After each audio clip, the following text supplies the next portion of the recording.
When a tornado or a hurricane wreaks destruction in its path, we are overcome with the intensity and the pain caused by that storm.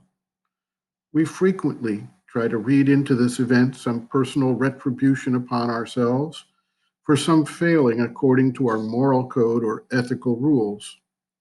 We tend to look at events that cause us to suffer from the ego standpoint of the individual, and certainly the individual standpoint has its validity, but it is not the sole reality of existence.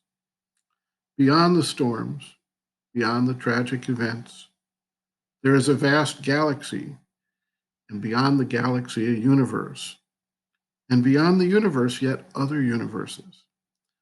The storms, in the context of multiple universes, are in reality minor events.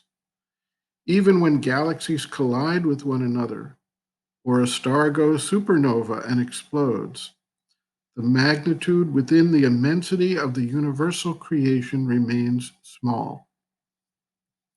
It is possible, in fact, a frequently mentioned occurrence, that an intense experience of suffering can lead to a breakthrough where one experiences a vast peace or state of bliss.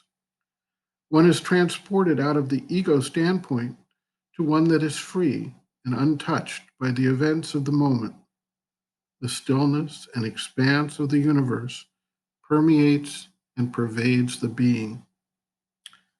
The divine is not simply aloof and separate from our life and existence, but partakes of all existence without being overwhelmed or misdirected by a sense of temporary pain and suffering or disaster from our ego standpoint. A sense of calm inevitability arises in the rolling out of the universal creation through time and the transitory nature of the events we call catastrophe. Outward events that we experience, no matter how intense or traumatic, cannot overwhelm spirit. Sri Aurobindo writes, quote, "The divine we know is an infinite being in whose infinite manifestation these things, evil and suffering, have come.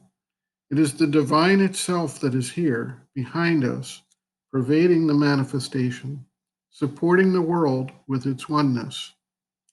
It is the divine that is in us, upholding itself, the burden of the fall and its dark consequence. If above, it stands forever in its perfect light, bliss, and peace.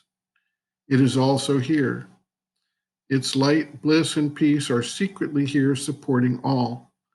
In ourselves there is a spirit, a central presence greater than the series of surface personalities which, like the supreme divine itself, is not overborne by the fate they endure.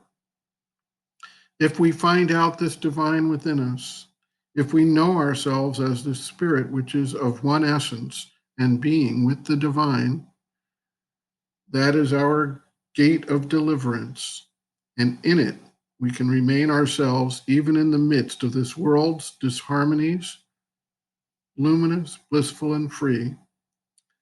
That much is the age-old testimony of spiritual experience." End quote. Reference, Sri Aurobindo, Integral Yoga, Sri Aurobindo's Teaching and Method of Practice, Chapter 4, The Divine, the Gods, and the Divine Force. The Divine, pages 77 to 82.